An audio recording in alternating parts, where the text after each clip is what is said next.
tipo de población está trabajando principalmente en los niños, adolescentes, adultos y etcétera? ¿Qué tipo de población? En realidad toda. En el hospital llega todo tipo de edades, ¿no? Sí, años anteriores, por ejemplo, era más común encontrar a las mujeres en el consultorio, mujeres adultas jóvenes. Hoy en día, como por suerte se ha perdido bastante este tabú o estos prejuicios que tenemos de ir a terapia, todavía sigo escuchando esto de ir a terapias de locos, que es algo que se decía miles de años de atrás. Pero hoy es re común, por ejemplo, encontrar a un adulto mayor en terapia, que no se olviden que nuestros papás o nuestros abuelos había de cosas que no se hablaban. Y hoy en día, por suerte, es común encontrar, por ejemplo, una persona de 70, 80 años dentro de un consultorio. Niños creo que siempre ha sido bastante común, porque de hecho los padres por ahí inmediatamente mandan a su hijo a terapia. Y creo que hoy quizás los que menos van, los que les cuesta un poco más, son los adolescentes. ¿Y por qué será que ir al psicólogo dicen que es para locos o por Bien. qué van? Y eso tiene que ver con algo que pasaba hace muchos años atrás. Antes existían los manicomios, antes existían los lugares psiquiátricos en donde era, como para que se den una idea, una especie de cárcel psiquiátrica. Antes los lugares eran así. Y se aplicaba mucho la violencia física o no había consentimiento de aplicar una medicación o de aplicar un tratamiento, por más que no sea violento, no había consentimiento de nada. Y antes alguna problemática como por ejemplo la depresión o la ansiedad, que hoy es muy común, antes eras visto como un bicho raro, entonces automáticamente te encerraban como en una de estas instituciones. Y de ahí queda como este mito que hoy en día escuchamos, esto de ir a terapias para locos. ¿Cómo trabaja con pacientes que no están seguros o que tienen resistencia a la terapia? Bien, por lo general esos pacientes dejan de asistir. Son pacientes que al tener como mucha resistencia al tratamiento o al tener poca adherencia, que es cuando justamente no se adhieren, es decir, no van a sesiones y no aplican lo que uno le va indicando y demás, por lo general terminan abandonando. Son pacientes bastante complicados de trabajar. Sí, actualmente tengo algunos casos. Intento como ser más precavida, más de a poco las intervenciones, o más a ver en qué momento se aplica o en qué momento no, qué se dice, qué no, para también ir orientando al paciente y que no pierda su tratamiento, que no lo deje. ¿Tienes pacientes que tengan problemas de alimentación emocional? ¿Qué les aconsejas que hagan para solucionar dicho problema? Bien, sí tengo. No son tantos, pero sí tengo. Lo que por ahí aconsejo en un comienzo es que de a poco empiecen a identificar, digamos, como el hambre real del hambre emocional, ¿no? Bueno, por ejemplo, les digo que como tengan como un cofre de preguntas ahí imaginarias para recurrir ahí todo el tiempo. Por ejemplo, bueno, ¿hace cuánto comí? Bueno, comí hace 1 hora. ¿Qué comí? Bueno, comí tal cosa en el almuerzo, ¿no? Pollo con unas verduras. Bien, ¿estoy sintiendo hambre en el estómago? ¿Estoy sintiendo, por ejemplo, que vieron que a veces, como dicen el sonito de las tripas, viste que a veces te cruje la panza? Bueno, ¿estoy sintiendo algo de eso? ¿O tendrá que ver más con algo del cerebro? ¿Estoy sintiendo alguna emoción? Por ahí siempre sugiero empezar como con las emociones las más básicas, que aunque sean básicas por ahí nos cuesta identificarlas. Por ejemplo, bueno, tengo enojo, tengo tristeza, como empezar a identificar eso para después, por ejemplo, ver si ese enojo, esa tristeza o el miedo a algo quizás tenga que ver con alguna emoción un poco más compleja, como decíamos recién, con la ansiedad o con algún tipo de aburrimiento, algo de eso. Uh-huh. Desde su lado labor, ¿trabajas temas como los trastornos de alimentación, anorexia o bulimia? Bien, sí trabajo. En el hospital con Steffi ha pasado que tenemos casos en común en donde se trata la anorexia, la bulimia, la obesidad. O por ejemplo también, como decía Steffi hace ratito, diabetes, ¿sí? Hay de ese tipo de pacientes. ¿Cómo se puede diseñar planes alimenticios para personas con problemas de salud mental, como ansiedad o depresión? Eso obviamente se trabaja en conjunto. Cuando hay una persona que tiene algún problema que hace referencia a la salud mental, la nutrición sola no va a poder con esto. Sí o sí necesitamos del apoyo de la psicóloga. Un caso que decía recién Nati, como por ejemplo los trastornos de alimentación, como es anorexia, bulimia, como decías vos, o sea, la palabra lo dice, es una enfermedad, o sea, de salud mental.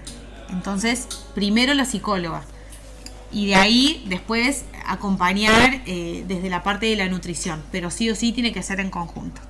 ¿Por qué dicen que para comer sano, si queremos comer sano, los alimentos son muy caros? Y nunca se ven que gastamos casi igual. Eso me parece que ya está como está quedando como mito, ¿no? Más allá de que sí es cierto, como decía hace un rato, ¿no? Que hay comidas que lo rendidor generalmente es mucho más económico. Sí es cierto, pero yo creo que más viene del lado de que antes, cuando se sugerían planes alimentarios, dietas estrictas, las Nutris, que creo que ya no se ve mucho esto del plan alimentario, el día por día, de comer con determinado alimento, determinado queso, determinado yogur con marca, y viene como un mito desde ahí, ¿no? De que la Nutri te decía puntualmente qué tenías que comer, y generalmente hace muchos años atrás, cuando los alimentos más saludables o bajos en algún determinado nutriente, como bajos en azúcares, no se veían tanto en las góndolas, eran más caros.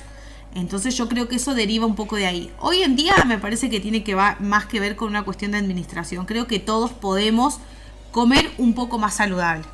Así el 80% de la alimentación nuestra no sean los alimentos más saludables que podamos conseguir en el mercado, pero siempre se puede hacer algo un poquito mejor para que eso se torne más saludable.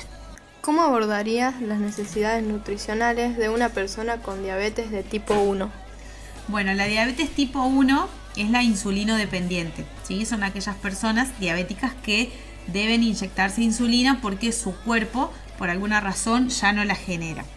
En ese caso, la alimentación, para poder evaluarlo, tenemos que ver el esquema de insulinas que se está realizando, y en base a ahí organizar en qué momento, ¿sí? Porque no todos los médicos le dan a las personas el mismo esquema, de acuerdo a la edad, no es lo mismo un niño que una persona adulta. Igualmente, este tipo de diabetes es más común en los niños, ¿sí? Se detecta generalmente en los niños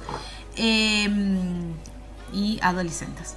Entonces, se tiene que organizar de acuerdo al esquema de insulinas que le recomienda el doctor, y de ahí ver en qué momento hace pico de acción, ¿sí? La insulina, para que en ese momento no nos falte comida, ¿sí? Porque si yo no comí nada y la insulina de repente está actuando en su máximo esplendor, puedo correr el riesgo de tener una hipoglucemia. Ahora se niega mucho en los niños comer y los padres ya no saben qué hacer. ¿Qué pueden hacer? ¿Qué recomiendan que puedan hacer para que puedan comer? Sí, eso es muy común y pasa, es normal y es lógico, porque también, cuando los niños empiezan a comer, ¿qué es lo que sucede? Generalmente comen todo, porque todo es nuevo, ¿sí? Al principio, generalmente cuando dejan, digamos, la lactancia, ya sea la lactancia exclusiva o la alimentación a través de fórmulas, cuando empiezan con la alimentación complementaria, primero se niegan, que es una cuestión normal, ¿sí? Fisiológica del cuerpo, que se llama neofobia alimentaria, la mayoría de las veces porque ellos nunca han comido nada, entonces al empezar a probar los alimentos generalmente se niegan. Cuando ya la alimentación se instala, es común que todos los niños coman de todo, ¿sí? Que eso muchas veces se puede escuchar. Cuando era chiquito comía de todo y ahora no quiere comer nada. Y después los niños se van poniendo selectivos. pero es normal, ¿sí? De cada etapa. Y acá lo importante y lo más complicado, lo más complejo, es el trabajo de los padres en insistir y en tener la paciencia para poder acompañar. Porque a veces pasa que a lo mejor algún niño no quiere comer algo, pero de acuerdo a la presentación que uno esté dando, el niño puede aceptar o no, ¿sí? En hacer dibujitos, en ofrecerles más colores, en dejarlos que ellos experimenten. Es decir, que los niños pueden tener selectividad alimentaria, pero eso no significa que no lo vuelva a comer. El trabajo principal es de los papás de, bueno, empezar a buscar la manera de poder ofrecerlos y que para ellos sea agradable. ¿Cuál es la importancia de las proteínas para el crecimiento y el desarrollo de los niños? Es fundamental, porque la función de la proteína principalmente es estructural, es decir, es la formación y reparación de tejidos. Y se supone que uno, mientras está creciendo, necesita eso para poder desarrollarse. Así que es fundamental. Tiene que estar sí o sí presente la proteína, sobre todo en los niños y adolescentes. Ustedes. ¿Qué es el calcio y por qué es importante para los niños? El calcio es un mineral que es importante porque cumple una función a nivel óseo en el crecimiento. En conjunto con las proteínas nos ayuda a la formación ósea, entonces es muy importante porque el niño está creciendo. ¿Cómo podemos manejar el estrés y la ansiedad en nuestra vida diaria? Bueno, el estrés tiene que ver mucho, creo, hoy en día, como les decía hace rato, el estrés, la ansiedad, la depresión, bueno, son trastornos y sintomatología que hoy está presente, creo que después de la pandemia incluso mucho más. Está bueno, siempre recomiendo obviamente buscar ayuda profesional, si quizás no se puede acceder a eso o es algo que no se elige, sí está bueno realizar deporte, algún tipo de descarga, que por ahí hay gente que no prefiere el deporte, pero sí, por ejemplo, recomiendo alguna caminata. Las respiraciones, hoy en día es bastante hablado este tema de las respiraciones conscientes, incluso en internet se puede buscar, hay algunas que son muy lindas y muy sencillas para hacer. La alimentación, el dormir bien, el intentar estar, digamos, cómodo y a pleno en la vida que uno lleva día a día, con lo que sea que uno elija, eso tiene que ver mucho con el estrés. ¿Cómo podemos ayudar a alguien que está pasando por un momento difícil o está luchando con su salud mental? Bueno, creo que una buena forma es intentar justamente eso, ¿no? Preguntar cómo puedo ayudar a esa persona, porque a veces damos por sentado que si alguien necesita ayuda, voy y lo ayudo, y por ahí pasa mucho que escucho a la gente que por ahí está atravesando un momento difícil, que están todo el día en su casa, por ejemplo. Me ha pasado con pacientes adultos que están atravesando un momento difícil y que sus hijos están 24/7 en la casa. Y el paciente me dice, yo quiero estar sola, no quiero que esté todo el mundo en mi casa. Entonces, a veces pasa eso, que cuando estamos atravesando un momento difícil, estamos como encima de esa persona y por ahí la persona no necesita eso. Entonces, creo que una de las primeras cosas para ayudar al otro es preguntarle, ¿cómo te gustaría que te ayude? ¿Te gustaría que esté escuchándote, que hablemos de algo? ¿Te gustaría que vaya a tu casa y me quede en silencio, pero te haga compañía? ¿Te gustaría que juntos busquemos algún profesional? ¿Qué mensaje quieres transmitir a nuestros oyentes sobre la importancia de la salud mental? Bueno, que le presten un poco más de atención. Como decía hace rato, si bien hoy se habla mucho de salud mental y de las distintas problemáticas, queda un poco de tabú y hay cosas que todavía no se hablan o no se dicen. Cuando hablamos de salud mental hablamos de muchísimas cosas, de muchísimas problemáticas que a veces quedan como por fuera. En este momento se me ocurre, por ejemplo, todo lo que tiene que ver con la identidad sexual o también con las enfermedades de transmisión sexual, que también tiene que ver mucho en terapia, con lo que se dice, con lo que no. Entonces creo que un consejo, digamos, eso, ¿no? Como intentar buscar ayuda, intentar abrirse un poco más, intentar como sacar un poco el tabú de lado y abrirse a eso para intentar sentirse mejor. Bueno, muchas gracias.